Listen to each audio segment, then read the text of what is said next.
Donc, chose promise, chose due. Salut une fois de plus les amis, je reviens donc aujourd'hui avec une nouvelle vidéo, toujours sur le Manitoba. Ça sera dans le cadre des programmes d'immigration, bien le programme des candidats des provinces. Donc, on a commencé par la province du Manitoba. Récemment, dans ma précédente vidéo, je vous disais comme ça que lorsqu'on veut immigrer au Manitoba, en fait, il y a trois possibilités.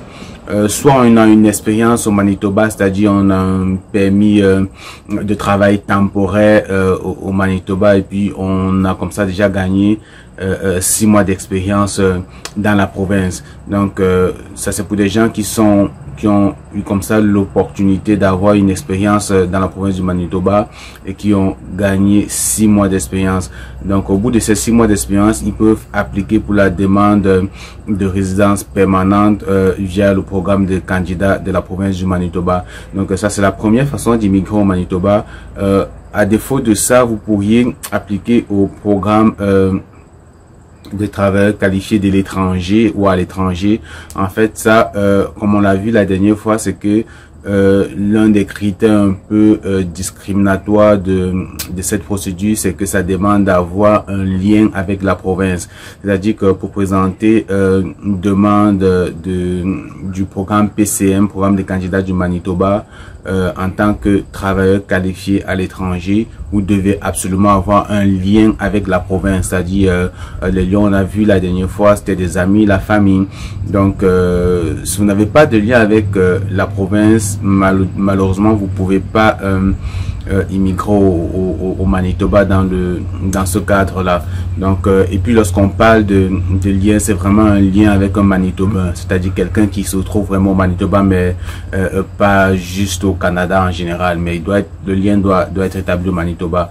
Et puis je vous ai montré, je vous ai dit dans cette vidéo que il y a de fortes chances que si votre lien est dans une autre province que le Manitoba, que votre candidature soit refusée parce que la province n'est pas convaincue que vous allez rester au Manitoba pendant longtemps. Donc et puis lorsque vous n'avez pas de lien avec le Manitoba, ce que vous pouvez faire, c'est-à-dire que le Manitoba a mis comme ça ce plan sur un programme qui permet comme ça de créer un lien avec la province. C'est ce qu'ils appellent des visites exploratoires. Donc aujourd'hui je vais vous montrer comment aller soumettre ou remplir le formulaire pour soumettre une demande de visite exploratoire dans la province de Manitoba. Et puis c'est quoi les critères en fait, parce que là aussi il y a des critères à respecter. Malheureusement aussi il y a des critères éliminatoires comme l'âge. De toutes les façons on n'en parle pas trop, on va continuer ça comme d'habitude sur mon ordinateur.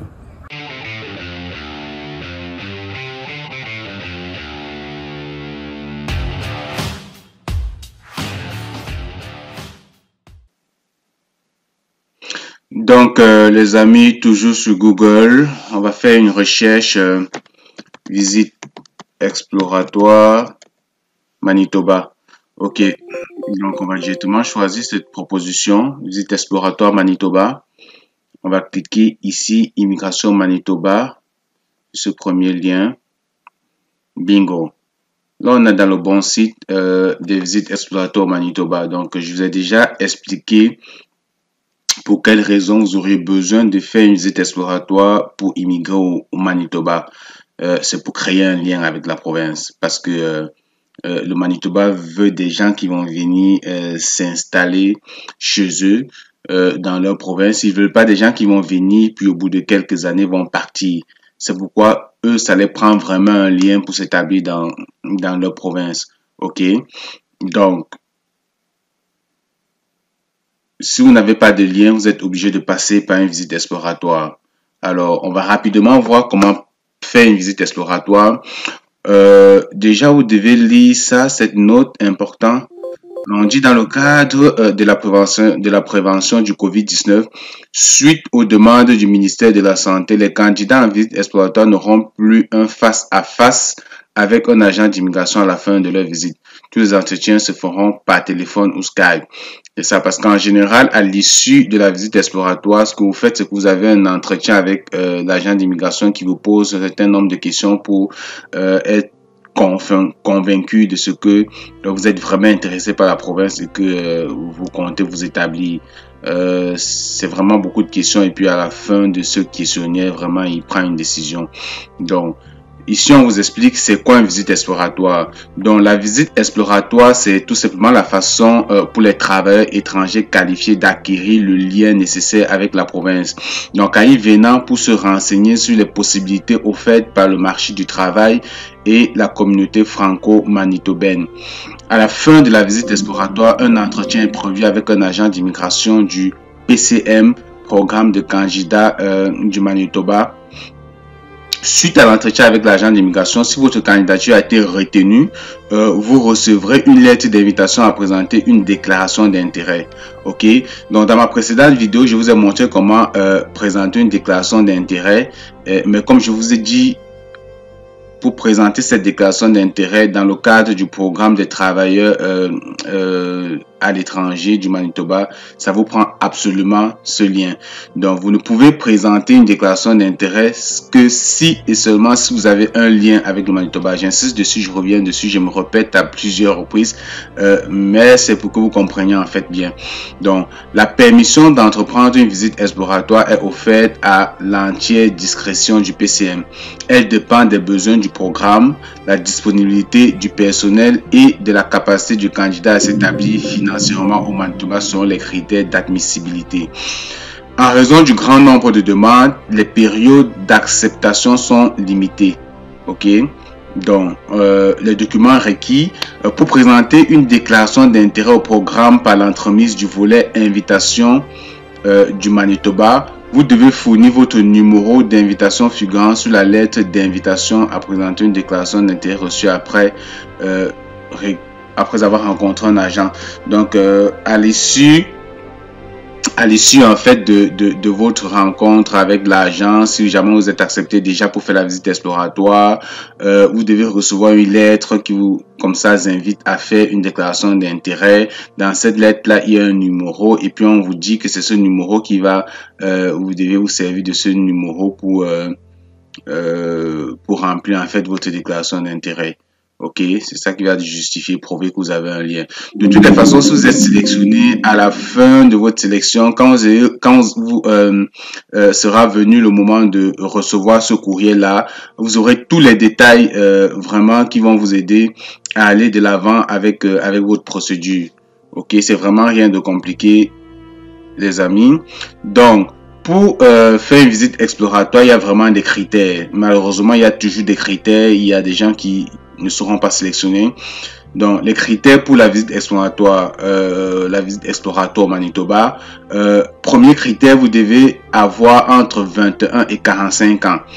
Donc, malheureusement, si vous avez plus de 45 ans, vous comprenez avec moi que vous ne pourriez pas soumettre une demande de faire une visite exploratoire au Manitoba. Malheureusement, vous ne pourriez pas. Et puis, vous devez avoir terminé au minimum un programme d'enseignement ou un programme de formation postsecondaire. Donc, ça vous prend également des diplômes postsecondaires d'une durée d'1 an. Un diplôme universitaire d'1 an, c'est suffisant. Et cette formation doit être sanctionnée par un diplôme ou un certificat. Donc, vous devez avoir un diplôme qui vous doit être remis à la fin de cette formation ou un certificat. Et on vous dit, ça doit être postsecondaire. Donc, les gens qui, malheureusement, ont fait uniquement des études secondaires, vous comprenez avec moi que vous êtes pas admissible. Donc, vous avez occupé un poste professionnel à temps plein pendant au moins 2 ans. Au cours des 5 dernières années. Donc, au cours des 5 dernières années, vous devez avoir une expérience de travail d'au moins 2 ans. Vous avez au moins 6 mois d'expérience continue à temps plein dans une profession à la liste d'emploi en forte demande au Manitoba ou dans les domaines de... Donc, c'est ça. Vous devez avoir, de façon générale, ça vous demande 2 ans d'expérience au cours des 5 dernières années et au moins 6 mois d'expérience continue. Donc, si vous avez 6 mois d'expérience continue à temps plein dans une profession sur la liste des professions à forte demande au Manitoba. Dans les professions à forte demande, c'est les professions dans le secteur de médias et de communication, de l'éducation et de formation. Donc, on parle vraiment de formation au niveau primaire, secondaire, universitaire. Donc, ça, ce sont les métiers en forte demande. Si vous êtes enseignant, vous pouvez, si vous avez juste 6 mois, je pense que c'est ça, c'est ce que ça veut dire, vous êtes admissible. Donc, autre critère, vous possédez le niveau de compétence linguistique canadien, NCLC. Donc, vous devez avoir au moins un NCLC. Donc, on vous dit le NCLC accepté dans les 4 épreuves doivent être au moins de 5, 6 ou 7. OK? Vous devez avoir le NCLC de 5 minimum, mais ça vous prend des... Donc ici on dit, veuillez noter que le NCLC 5, 6 ou 7 est une exigence pour certaines professions. Donc, il y a des professions où ça va vous prendre un 5, il y a des professions qui vont peut-être vous exiger d'avoir au moins un 7, OK, pour être admissible. Dans une précédente vidéo, je vous ai montré comment en fonction de vos résultats de langue, faire la correspondance pour savoir c'est quoi le score NCLC que vous avez. Donc, je vous invite à aller regarder cette vidéo là sur ma chaîne, correspondance entre score, entre vos notes et le score NCLC. Donc, le PCM doit être convaincu que vous n'avez pas de lien plus fort avec d'autres provinces canadiennes et qu'il y a de fortes chances que vous vous installerez au Manitoba de manière permanente. Donc, c'est ça, la province veut être certain que vous allez arriver ou vous installer au Manitoba. Si vous jamais vous déclarez que vous avez peut-être un frère dans une autre province, des parents dans une autre province, ils auront l'impression que à l'issue de votre visite, lorsque vous allez obtenir peut-être votre résidence permanente, il y a de fortes chances que vous quittez la province pour aller ailleurs. Donc, soyez intelligent. Vous ne connaissez personne au Canada, vous n'avez pas de frères dans d'autres provinces, vous n'avez pas d'amis dans d'autres provinces, vous aimez le Manitoba, vous voulez vraiment vous installer parce que vous avez étudié le potentiel de la province, c'est une province tranquille. Bref, prenez le temps de vraiment étudier les avantages de la province parce que c'est des éléments qui vont vous aider à convaincre l'agent d'immigration si jamais vous remplissez les conditions ou les critères et que vous êtes invité à présenter un séjour exploratoire. Donc, vous devez également posséder des fonds liquides. Donc, vous devez avoir des ressources financières indépendantes pour une période de 6 mois. Les fonds doivent être disponibles dans votre compte ou celui de votre conjoint. Donc, c'est pas mal ça. Ça veut dire que vous allez présenter un relevé de compte bancaire qui témoigne de ce que vous avez de l'argent pour vous prendre en charge. Donc, avant l'entretien, un responsable du PCM accepte d'avoir une entrevue avec vous au cours de votre visite exploratoire. Donc, si vous voulez savoir c'est quoi le seuil de revenus nécessaire, vous pouvez cliquer sur ce lien, vous voyez ici. Ça, c'est un lien. Si je fais un clic droit dessus, je fais ouvrir. Là, ça m'ouvre un autre onglet. Ça vous permet comme ça d'aller voir les preuves de fonds. Je vais vous laisser comme ça lire cette page pour comprendre combien vous auriez besoin comme preuve de fonds en fonction de la taille de votre famille. Vous voyez, ça, c'est en fonction du nombre de personnes dans votre famille. Voilà ce que vous devez prouver. OK. Donc, tout le monde doit justifier des preuves de fonds, à l'exception de certaines personnes qui sont peut-être déjà au Canada ou des personnes qui ont une offre d'emploi au moment de la soumission de leur demande. OK. Donc, je veux pas que la vidéo soit très longue. Vous devez cliquer puis prendre le temps de lire ça pour comprendre ce qu'il est dit concernant les preuves de fonds. OK. Ensuite de ça, on vous dit comment présenter une demande de visite exploratoire. Donc, vous devez remplir le formulaire ici. On va cliquer sur le lien après pour soumettre votre formulaire de visite exploratoire. Donc, avant toute chose, vous devez déjà voir si vous remplissez tous les critères pour la visite exploratoire. Voilà les critères qu'on vient de parcourir. Si jamais vous remplissez tous les critères, vous pourriez comme ça remplir le formulaire. Donc si vous êtes sélectionné pour une entrevue, le CDEM, on a comme ça dit, c'était le conseil des, je me souviens plus trop, le CDM, ouais, c'est le conseil de développement économique des municipalités bilingues du Manitoba. Donc si vous êtes sélectionné, ouais, c'est plus bas. Si vous êtes sélectionné pour une entrevue, le CDM communiquera directement avec vous. Priez de ne pas soumettre votre profil plusieurs fois. Donc, le CDM vous adressera une lettre d'invitation officielle qui vous permettra de solliciter un visa de résident temporaire en vue d'explorer le Manitoba. Donc, normalement, lorsque vous allez soumettre votre formulaire de demande de visite exploratoire, si jamais vous êtes obtenu, parce que ceci est traité par le CDEM. Si jamais vous avez obtenu, ils vont comme ça vous envoyer une lettre et vous allez utiliser cette lettre pour aller faire votre demande de visa. Ok, cette lettre va vous aider à faire votre demande de visa. Donc, je pourrais peut-être vous montrer dans une autre vidéo comment faire une demande de visa. Ça serait peut-être intéressant. Mais de toutes les façons, comme j'ai dit, vous êtes en contact avec, une fois que vous aurez en contact avec la province, vous pouvez les écrire, ils vont vous envoyer, vraiment ils vont vous aider dans vos démarches, ok? Mais vous pouvez toujours m'interpeller si vous avez des problèmes. Je pourrais vous aider avec ça. Donc, une fois votre visa de visiteur ou votre AV obtenu, communiquez avec le CDM pour vous aider à planifier la visite exploratoire. Donc, ce qui fait, il vous envoie la lettre, vous utilisez la lettre pour aller demander votre visa. Si le fédéral vous envoie un visa pour un visa de résident temporaire pour explorer le Manitoba, vous devez entrer en contact de nouveau avec le CDEM pour les aviser et puis comme ça ils vont planifier votre visite. Donc après l'obtention de lettre d'invitation à présenter la déclaration d'intérêt, vous présentez votre déclaration d'intérêt sur le site du PCM.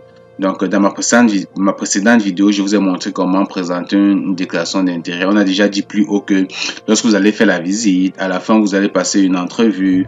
À l'issue de l'entrevue, si tout est convaincant, on va vous envoyer comme ça une lettre d'invitation à présenter une déclaration d'intérêt.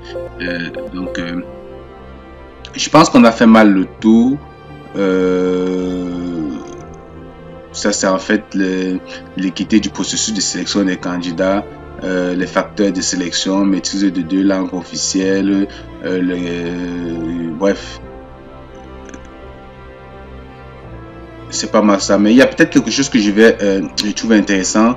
On va ici aller voir la liste des emplois, des emplois en demande au Manitoba. On va cliquer un clic droit ici. Vous allez voir, ça vous donne en fait une idée. Donc, ça, c'est la liste des emplois fortement en demande au Manitoba. Dans les critères de sélection, tantôt, on vous a dit si votre expérience est dans une liste d'emplois fortement en demande, vous pouvez juste justifier de 6 mois d'expérience. Vous pouvez juste justifier de 6 mois d'expérience dans ces domaines-là. Et puis, en fonction des domaines, parfois, on va vous demander d'avoir un NCLC 5, 6 ou 7. Sinon, à la base, lorsque vous avez un NCLC 5, vous êtes éligible. Mais pour certaines professions, comme la profession d'enseignant, au primaire, secondaire et tout ça, on a dit que ça demandait au moins un score en langue de 7. Et donc, on a vu que les enseignants étaient très demandés. Donc, si vous êtes enseignant, vous pourriez, il y a de fortes chances qu'en présentant une demande de visite exploratoire, qu'elle soit validée. Excusez-moi. Donc, ici, vous avez la liste des offres d'emploi, des emplois en demande. Agent d'administration, adjoint administratif, directeur. Vous voyez ici. Ici, ça c'est des offres d'emploi qui vous demandent d'avoir au moins un NCLC 7. Donc au test de français, les postes de directeur, c'est tous des postes de directeur en général. Vous avez des offres d'emploi qui vous demandent des NCLCD 5, agronome conseiller en agriculture, technicien des réseaux informatiques, juste un 5, puis ainsi de suite. Vous avez donc ça. Donc ici, vous avez la liste des emplois en forte demande au Manitoba.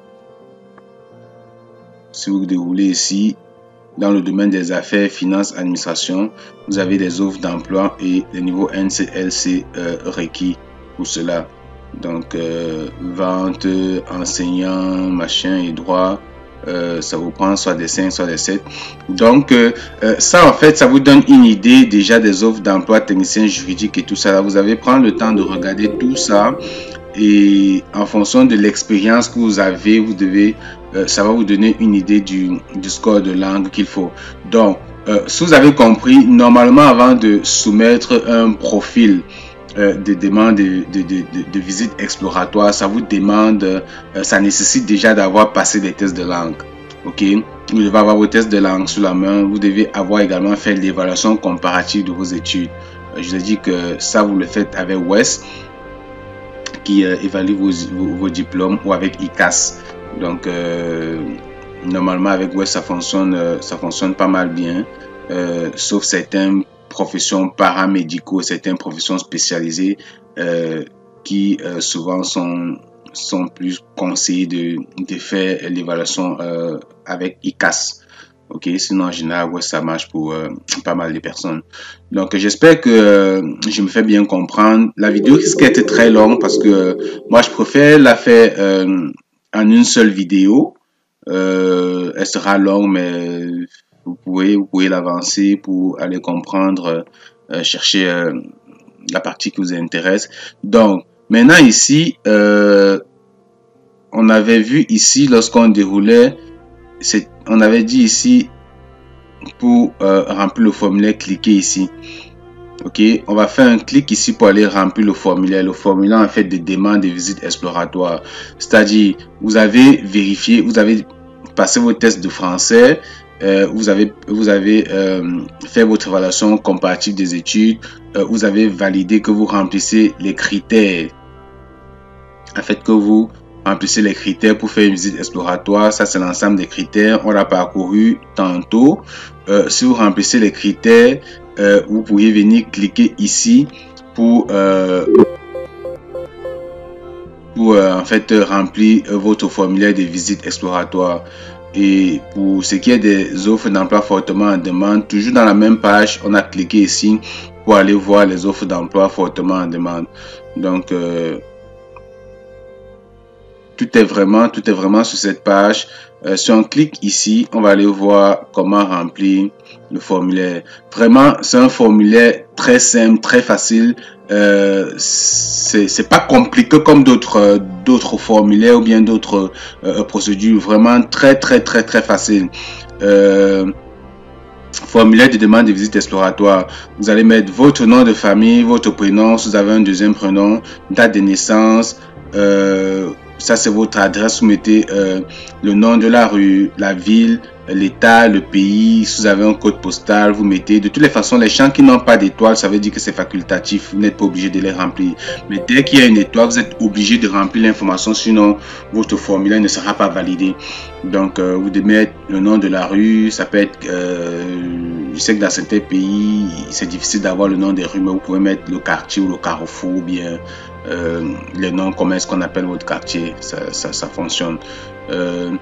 Donc vous mettez votre pays de citoyenneté. Avez-vous recours à un représentant qui vous aide à compléter votre formulaire? Vous mettez non, parce que vous n'avez pas besoin de payer 3 millions pour que quelqu'un vous aide à remplir ça. Ok, on n'a pas besoin de consultant en immigration pour faire ça, c'est vraiment simple. Ok, donc vous lisez ça, vous cliquez ici, non, vous n'avez pas recours à un consultant. Ensuite, ici, facteur âge, vous allez mettre ici votre âge. Maintenant, pour les études, les points attribués pour les études sont basés sur la présentation d'un document qui montre que vous avez complété un programme scolaire. Donc, il vous faut faire l'évaluation de votre diplôme. c'est ça qui va vous permettre de savoir. Vous pourriez cocher ici, mais le moment venu, il va falloir justifier ce niveau d'études sur la base d'un document reconnu, vous voyez, d'un document valide.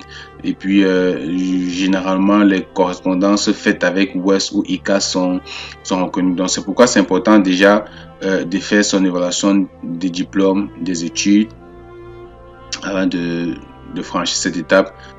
Maintenant, l'expérience de travail. Toutes vos expériences de travail, vous allez mettre ici. Vous avez occupé tel poste de telle année à telle année. Vous devez mettre la CNP correspondante. Je vous ai déjà montré comment aller trouver sa CNP. La CNP, c'est la catégorie nationale de profession. En fait, c'est en fait des codes qui établissent votre expérience de travail, ce que vous faites dans votre pays. Donc, si vous ne savez pas comment trouver votre CNP, parce que c'est très important ici, toujours sur ma chaîne YouTube, j'ai une vidéo qui vous explique comment trouver sa CNP. Je vais peut-être la mettre dans la description de cette vidéo pour vous faciliter l'accès sur comment trouver sa CNP. Je vais mettre des liens dans cette vidéo pour vous permettre comme ça d'aller chercher des informations complémentaires qui peut-être vous seront utiles pour remplir ce formulaire.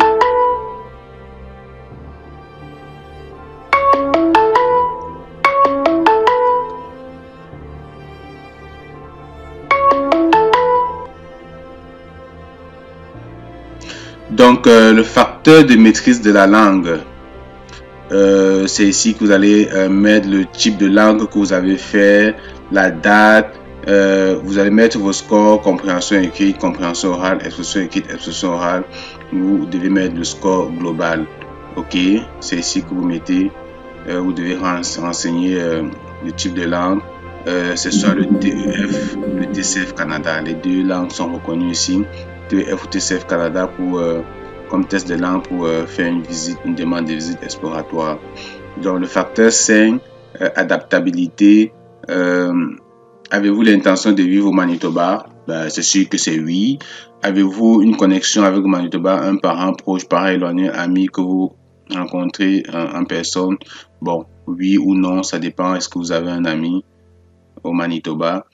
Possédez-vous des fonds liquides transférables qui aux exigences du seuil de faible revenu? Normalement c'est oui. Vous devez vous arranger avec avoir les fonds nécessaires. C'est ça, je pense, c'est 10 000 $ que vous devez avoir en tant que personne individuelle et 2 000 $ supplémentaires par personne qui vous accompagne. Ça n'a pas changé.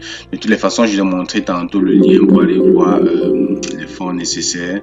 Donc, puis vous acceptez oui, vous avez lu, et pour avoir une signature électronique, vous mettez votre prénom, nom de famille, puis vous faites simplement soumettre. Rien de plus compliqué que ça pour soumettre une demande de visite exploratoire. Je pense que normalement vous devrez être capable de le faire.